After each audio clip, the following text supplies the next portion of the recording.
တင်းချင်းဆိုတာလူတော်တော်များနှစ်ချိုက်ကြတဲ့အစားအစာပဲဖြစ်ပါတယ်။တင်းချင်းဟာအရသာရှိုံနဲ့မကပဲခန္ဓာကိုယ်အတွက်ကောင်းကျိုးများစွာပေးဆက်နိုင်ပါတယ်။သူတို့ရဲ့ခန္ဓာကိုယ်ကျန်းမာရေးအတွက်တင်းချင်းကဘလိုတွေထောက်ကူပြုမလဲဆိုတာနဲ့အလှပအတွက်ရောဘလိုတွေအသုံးပြုလို့ရလဲဆိုတာကိုဒီဗီဒီယိုလေးမှာပြပြပေးသွားမှာပဲဖြစ်ပါတယ်။ဒါကြောင့်မို့လို့ဒီဗီဒီယိုလေးကိုအဆုံးထိလိုက်ပါကြည့်ရှုပေးကြဖို့တောင်းဆိုချင်ပါတယ်ရှင်။တင်းချင်းမှာ probiotic လို့ခေါ်တဲ့ခန္ဓာကိုယ်အတွက်အထောက်အကူပြုစေတဲ့ဘက်တီးရီးယားပါဝင်ပါတယ်။ဒီ probiotic ကအစာချေဖျက်ရာမှာအကူအညီပေးတဲ့အတွက်အစာမကြေခြင်း၊လေပွားခြင်းတို့ကိုလျှော့ချပေးပြီးတော့ဝမ်းချုပ်ခြင်းကိုလည်းတားဆီးပေးပါတယ်။တင်းချင်းကိုစားပေးခြင်းကအယိုးနဲ့သွားများကိုလည်းခိုင်ခန့်စေပါတယ်။တင်းချင်းမှာ calcium နဲ့ vitamin D ကြွယ်ဝစွာပါဝင်ပါတယ်။ဒီအာဟာရဓာတ်တွေကအယိုးနဲ့သွားများကိုတန်မာစေပြီးတော့သက်ကြီးလာရင်ဖြစ်တတ်တဲ့အယိုးပွားခြင်းကိုကူညီကာကွယ်ပေးပါတယ်။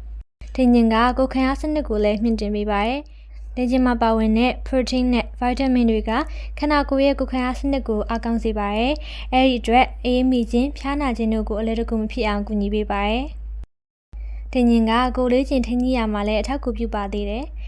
ကိုယ်လေးချင်းလျှော့ချနေတဲ့သူတွေဆိုရင်တင်းချင်းက snack တစ်ခုအနေနဲ့စားပေးလို့ရပါတယ်။တင်းချင်းမှာ protein ဓာတ်ပါဝင်တဲ့အတွက်အချိန်တော်ကြာအောင်ဗိုက်ပြည့်နေစေမှာပဲဖြစ်ပါတယ်။ဒါကြောင့်မို့လို့ခြားသောကျန်းမာရေးနဲ့မညီတဲ့သေးစားတွေကိုမစားဘဲနဲ့ကျန်းမာရေးအတွက်အထောက်အကူပြုတဲ့တင်းချင်းကိုစားပေးသင့်ပါတယ်။တင်းချင်းကအလှပအတွက်လည်းများစွာသုံးဝင်ပါတယ်။တင်းချင်းမှာ lactic acid ပါဝင်တဲ့အတွက်ဆဲသေးတွေကိုဖယ်ရှားပေးပါတယ်။ဒါကြောင့်တင်းချင်းကို max အနေနဲ့အသုံးပြုပေးမယ်ဆိုရင်သားရည်ကိုနူးညံ့ချုံမွေးစေပြီးတော့တဘာအတိုင်းတောက်ပနေစေမှာပဲဖြစ်ပါတယ်။ဒါရင်မကသေးပါဘူးတင်းချင်းမှာဘက်တီးရီးယားဆန့်ကျင်ပစ္စည်းတွေပါတဲ့အတွက်ဘက်တီးရီးယားကြောင့်ဖြစ်တဲ့ဝက်ချင်တွေကိုတိုက်ထုတ်ပေးပြီးတော့ lactic acid ကအမဲစက်နဲ့ဝက်ချင်အမာရွတ်တွေကိုသက်သာစေပါတယ်။တင်းချင်းကိုစံသားပေါ်မှာအသုံးပြုပေးမယ်ဆိုရင်လည်းစံသားတစ်ချောင်းချင်းစီကိုအာဟာရဖြည့်ပေးနိုင်ပြီးတော့နူးညံ့တန်ပါပြီးတောက်ပတဲ့စံသားကိုပိုင်ဆိုင်ရရှိစေမှာဖြစ်ပါတယ်။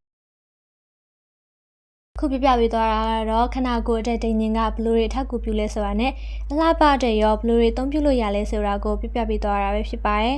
။ဒီဗီဒီယိုလေးကိုအဆုံးထိကြည့်ရှုပေးကြတဲ့အတွက်အားလုံးကိုကျေးဇူးတင်ပါတယ်ရှင်။